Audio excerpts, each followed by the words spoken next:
Hello दोस्तों, स्वागत है आप सभी का अपने यूट्यूब चैनल मेडिक्योर में। दोस्तों आज हम बात करेंगे गिल्टी या गांठ के बारे में। दोस्तों अक्सर लोगों के गर्दन पे गांठ बन जाती है और वे काफ़ी परेशान हो जाते हैं, खासकर बच्चों के मामले में। जब बच्चों के गर्दन पे गांठ बन जाती है तो उनके जो भी पेरेंट्स होते हैं वो काफ़ी परेशान हो जाते हैं और इधर उधर डॉक्टर को दिखाते फिरते हैं। दोस्तों ये गांठें दरअसल लिम्फ नोड्स होते हैं।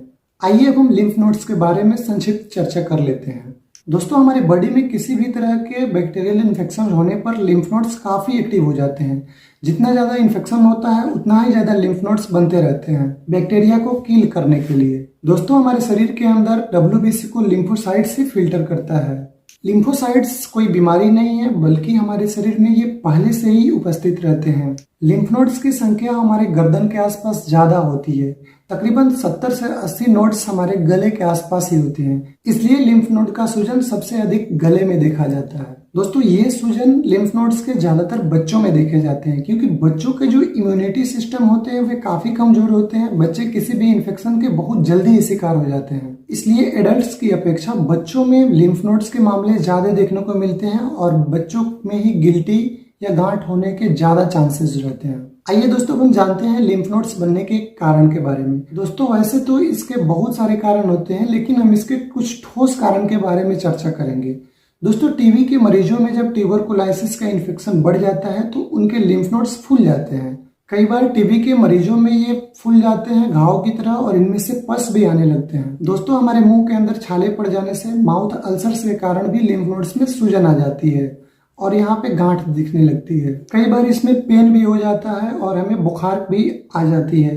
दोस्तों हमारी रोग प्रतिरक्षा प्रणाली अगर कमजोर है और हम बार बार किसी न किसी बीमारी के शिकार हो जाते हैं, मसलन खांसी, सर्दी और बुखार का बार बार होना, तब भी हमारे लिम्फ नोड्स फूल जाते हैं, इसमें सूजन हो जाती है। आइए दोस्तों अब हम बात करते हैं लिम्फ नोड्स के डायग्नोसिस के बारे में। दोस्तों जब हम अपने लिम्फ नोड्स को दिखाने, गिल्टी या ट्यूमर को दिखाने किसी ईएनटी डॉक्टर के पास जाते हैं तो वो हमें एक्सरे, एफएनएसी टेस्ट और फिर सीबीसी भी करा सकते हैं। एफएनएसी टेस्ट जो होता है यहाँ जहाँ भी हमारे गले में सूजन या गांठ कहीं भी बॉडी के अंदर हो, वहाँ से टिश्यू लेकर उन्हें लैब में टेस्ट के लिए भेज दिया जाता है। दोस्तों सीबीसी इसलिए कराया जाता है ताकि फाइंड आउट करना होता है डब्ल्यूबीसी हमारे बॉडी के अंदर कितने हैं। आइए दोस्तों अब हम इसके ट्रीटमेंट के बारे में चर्चा करते हैं।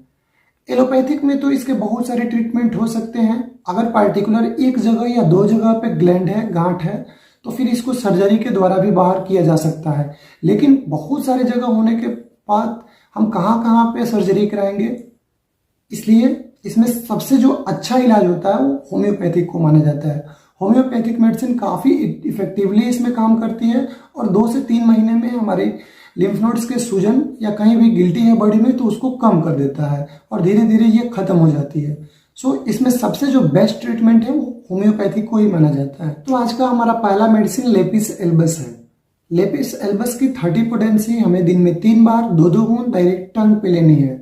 इससे क्या होता है, जितने भी हमारे स्वेलन ग्लैंड्स होते हैं या फिर सॉफ्ट ग्लैंड्स होते हैं वो आसानी से गलने लगते हैं।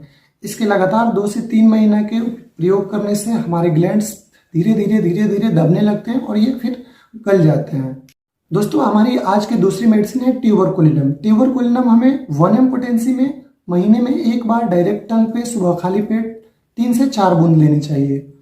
इसके प्रयोग से भी धीरे धीरे हमारे ग्लैंड्स कम हो जाते हैं और खत्म हो जाते हैं। दोस्तों अब हमारी अगली मेडिसिन है Badiaga Q. Badiaga mother tinctures swollen glands, lymph nodes या ट्यूमर के लिए काफ़ी इफेक्टिव मेडिसिन मानी जाती है। दोस्तों इसका इस्तेमाल हमें आधे कप पानी में 15 बूंद दिन में 3 बार करनी चाहिए। दोस्तों बच्चे इसका इस्तेमाल 10 से 12 बूंद दिन में 3 बार कर सकते हैं। दोस्तों हमारा अगला मेडिसिन है विजल की ग्लैंडोलेक्स टैबलेट। दोस्तों विजल की ग्लैंडोलेक्स टैबलेट काफ़ी इफेक्टिव मेडिसिन मानी जाती है। किसी भी तरह के गिल्टी, शोथ, ग्लैंड में ये अच्छा काम करती है। दोस्तों हमने अपने बहुत सारे पेशेंट पे विजल की ग्लैंडोलेक्स टैबलेट का दिया है, प्रिस्क्राइब किया है और इसके अच्छे रिजल्ट्स हमें देखने को मिले हैं।